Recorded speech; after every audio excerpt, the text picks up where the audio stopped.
नमस्कार मित्रांनो, आता सासवड फाटीवर एक बिनजोड पार पडली।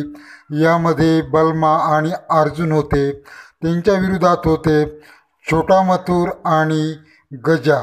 तर मित्रांनो, यामध्ये बलमा आणि अर्जुन या बिनजोडमध्ये विजयी ठरलेले आहेत आणि या बिनजोडची बऱ्याचशा दिवसापासून चर्चा होती, तर ती बिनजोड आज झालेली आहे आणि बलमा आणि अर्जुन हे विजयी ठरलेले आहेत।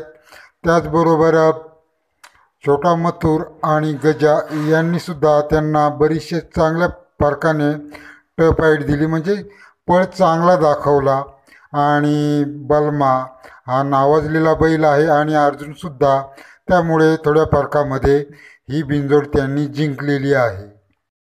मित्रांनो, आता वळूया बकासूरच्या अपडेटकडे।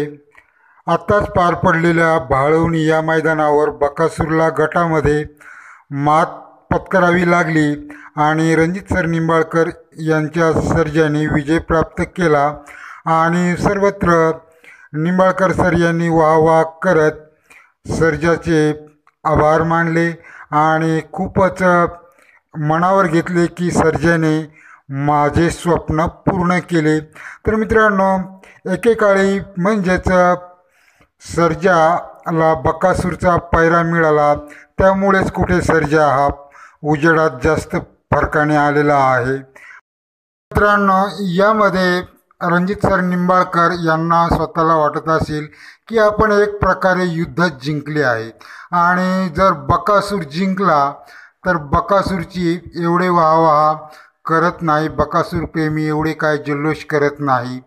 कितीतरी वेळा सर्जाला हरवून बकासूर जिंकला आहे, त्यावेळेला कोणीही इतका जल्लोष केलेला नाही, परंतु रणजित निंबाळकर यांनी या झालेल्या भाळवणीच्या मैदानावर गटाला बकासूरची हार पाहून खूपच जल्लोष केला।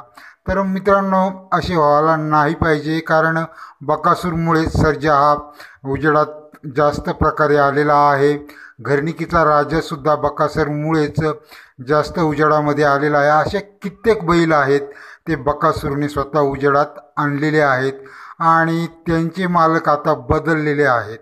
तर मित्रांनो, बकासूरचे या पुढील मैदान असणार आहे अमरापूर येथील। हे मैदान 16 तारखेला होत आहे आणि या मैदानावर प्रथम क्रमांकासाठी बक्षिसे 1 लाखाची आहे आणि त्या खालोखाल बक्षिसे आहेत।